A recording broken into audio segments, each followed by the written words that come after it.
Hey guys, कैसे हैं आप सब। I hope you are doing well. I am Sandeep, welcome to CSC circle. तो हमारा जो ये भारतीय एवं संस्कृति का जो हमारा चल रहा है ना पार्ट, तो उसी का ये आगे हम लोग बढ़ाते हैं, क्योंकि हम लोगों ने कल वाले लेक्चर में देख लिया था कि जो चैत्य के बारे में, ठीक है। तो चैत्य के बारे में हम लोगों ने डिस्कस कर लिया था, ठीक है। आज हम लोग बिहार के बारे में डिस्कस करेंगे कि कौन कौन से बिहार हैं और उनके बारे में देखेंगे, ठीक है। तो ये चैत्य के बारे में हम लोगों ने कल देख लिया था ये सब, ठीक है। तो अब ये बिहार के बारे में आज देखेंगे कि बिहार क्या होते हैं, ठीक है। तो बिहार के बारे में अगर बात करें तो बिहार जो बिहार भिक्षु या भिक्षुणियों के निवास स्थल होते हैं, उन्हें संधाराम भी कहा जाता है। तो मतलब बिहार जो होते हैं वो निवास स्थान होते हैं जो भिक्षु या भिक्षुड़ियाँ होती हैं, ठीक है। यानी जो उनके अनुयायी होते हैं उनके लिए होता है। और जो चैत्य होता है वो पूजा स्थल होता है। तो ये मतलब बिहार को भी दो भागों में डिवाइड कर रखा है, क्योंकि दो प्रकार के बनाए जाते थे। एक थे शैलकृत थे, ठीक है, एक संरचनात्मक थे। तो दो प्रकार के ये बिहार भी बनाए जाते हैं और चैत्य भी दो प्रकार के ही बनाए जाते थे।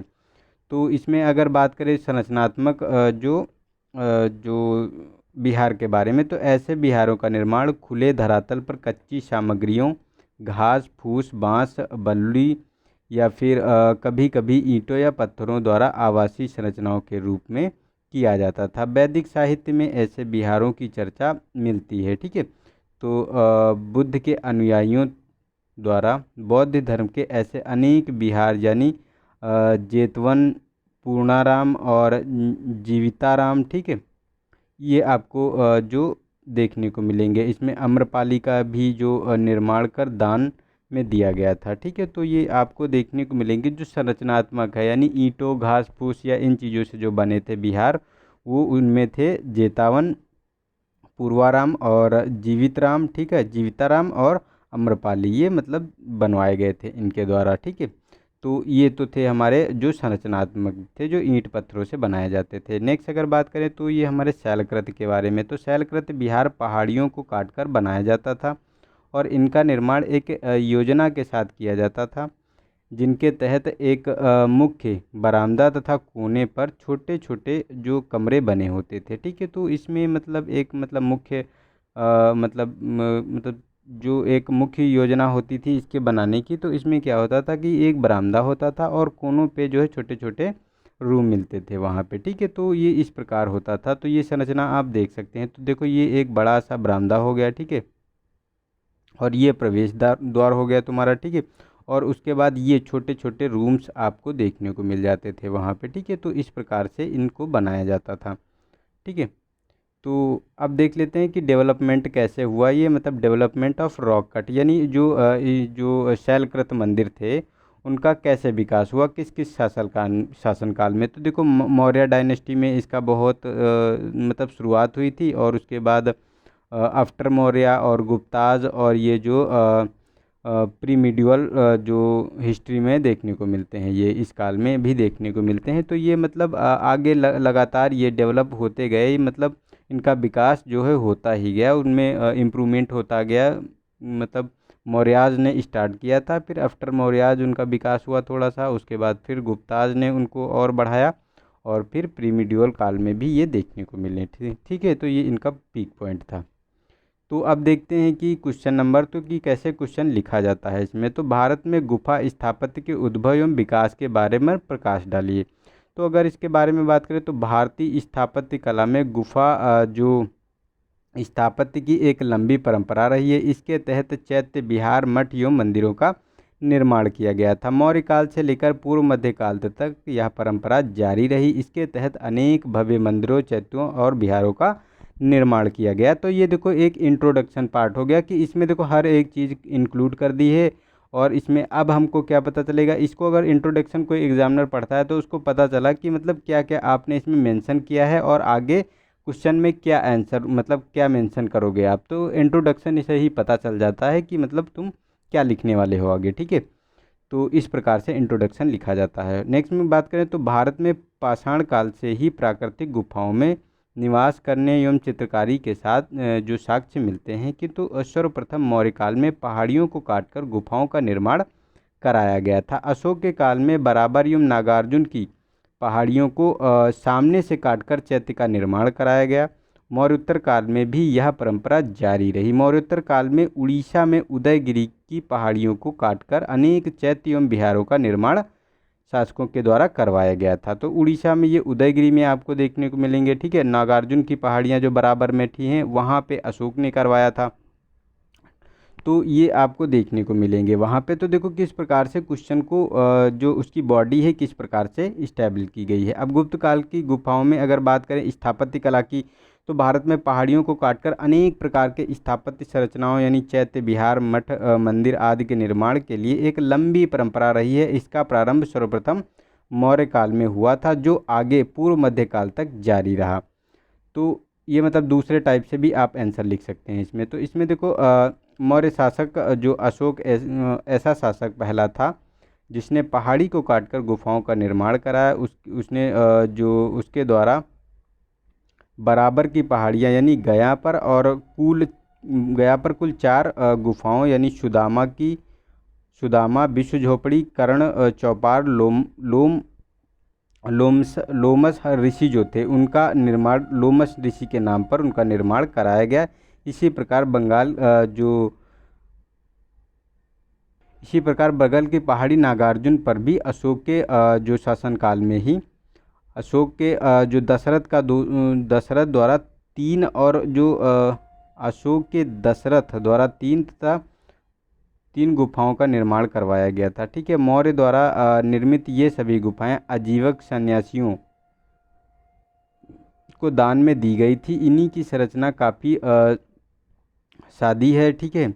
ये मतलब इसमें कोई बहुत ज़्यादा खास चित्रकारी नहीं है, सिंपल मतलब उसको बना के दे दिया गया था। इन पर काष्ठ कला का प्रभाव है और इन पर मौर्यकालीन पॉलिश किया गया है, तो इस पर मतलब पॉलिश भी की गई है। और ये आजीवक सन्यासियों के लिए ये जो बराबर की जो गुफाएं थी उनको बनवाया गया था अशोक और दशरथ के द्वारा, ठीक है। तो ये आप लोग देखो इसमें, ठीक है। तो इस प्रकार ये पूछा जाता है कि आजीवक संप्रदाय के लिए जो बराबर में जो गुफाएं बनवाई गई थी वो किसके द्वारा बनवाई गई थी। तो इसमें अशोक और दशरथ, ठीक है, इनके दोनों के द्वारा उनका निर्माण करवाया गया था, ठीक है। तो इस पर काष्ठ कला का प्रभाव नहीं है, तो ये भी आप देख सकते हैं। तो सुदामा की गुफा की अगर बात करें तो देखो ये ऊपर का पहाड़ी का हिस्सा है, ठीक है। उसके बाद ये काट दिया गया इतना हिस्सा और इसका निर्माण करा दिया गया है। तो इस प्रकार से इन गुफाओं का निर्माण किया गया था। और गुफा स्थापत्य की दृष्टि से मौर्योत्तर काल काफ़ी समृद्ध काल था। इस समय पश्चिमी तट पर सातवाहनों एवं पूर्वी तट पर खारवेल के संरक्षक ने अनेक गुफाओं और संरचनाओं का निर्माण किया है। तो देखो सातवाहन भी पीछे नहीं रहे, उन्होंने भी इनकी सातवाहन और खारवेल जो शासक थे इनके द्वारा भी गुफाओं का निर्माण किया गया है। तो देखो ये खारवेल, देखो ये पूर्वी तट पे थे, यहाँ पे 35 गुफाएं बनवाई गई हैं और ये सभी जैन धर्म से संबंधित हैं, ठीक है। और ये सातवाहन शासक ये पश्चिमी तट पर देखने को मिलेंगे यहाँ पे, ठीक है। तो इस प्रकार ये मतलब देखने को मिलते हैं। तो सह्याद्री की पहाड़ियों में सातवाहनों के संरक्षण में जो भाजा कार्ले, जुन्नार, बड़ेसा, अजंता आदि अनेक चैत्यों एवं विहारों का निर्माण कराया गया था। ये सभी जो गुफाएं हैं स्थापत्य बौद्ध के अनोखे उदाहरण हैं, ठीक है। तो जो ये स्थापत्य आपको देखने को मिलेगा ये बौद्धों के लिए मतलब बनवाई गई थी सातवाहन शासकों के द्वारा, और जैनों के लिए जो खारवेल थे, ठीक है, उनके द्वारा बनवाई गई थी। तो मौर्योत्तर काल में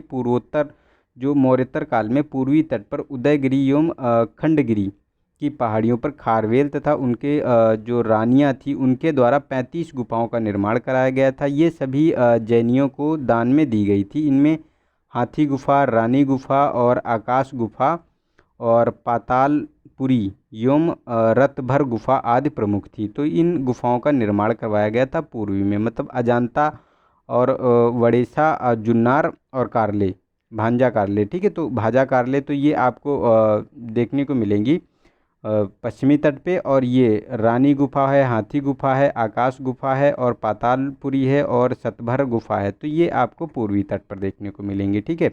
तो ये खारवेल और उसकी रानियों के द्वारा बनवाई गई थी, ठीक है।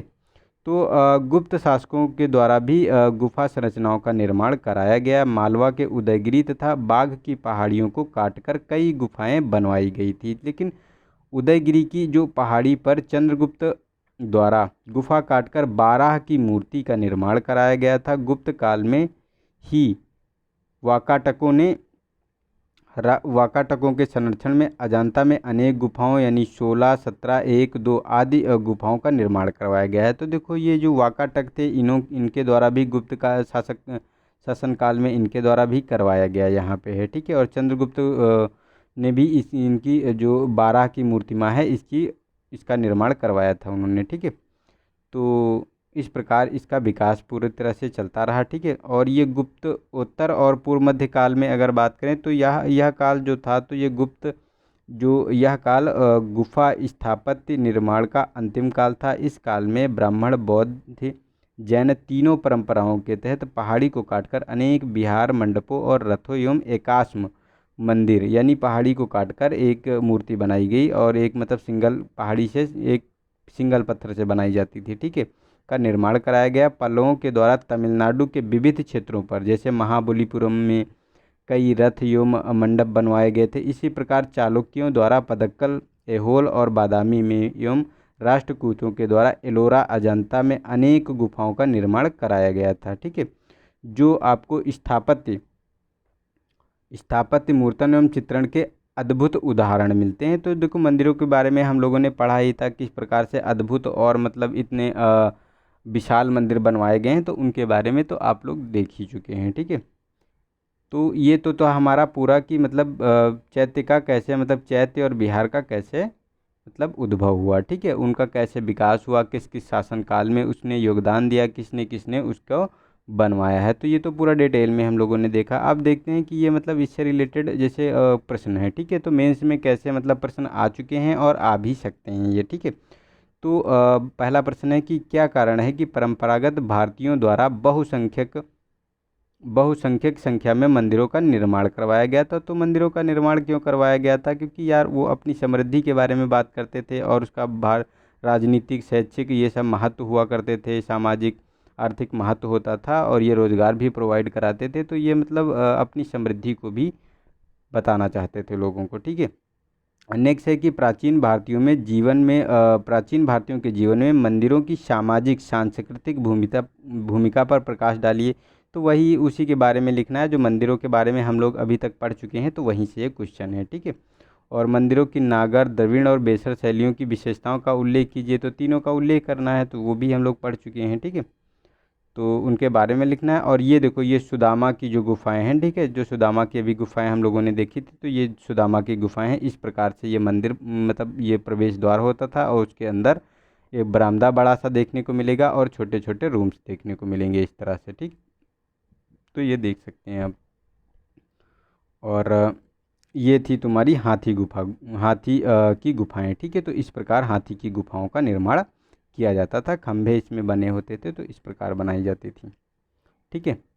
तो ये था हमारा पूरा टोटल, ठीक है। तो इस प्रकार हम लोगों ने पूरा ये कंप्लीट कर लिया यहाँ पे है, ठीक है। तो आई होप आप लोगों को समझ में आई होंगी चीज़ें, और चीज़ें अगर समझ में आई हैं तो इसको यार वीडियो को ज़रूर लाइक करो। और अगर आपको लगता है कि चीज़ें अच्छी मैं प्रोवाइड करा रहा हूँ तो इसको यार शेयर करो, सभी जगह पे शेयर करो। फ्री ऑफ कॉस्ट में सारी चीज़ें प्रोवाइड करा रहा हूँ आपको, जो भी है PDF है वो भी दे रहा हूँ। तो यार इतनी मेहनत लगती है तो कुछ तो यार कर दो, इसको आप शेयर तो कर ही सकते हो।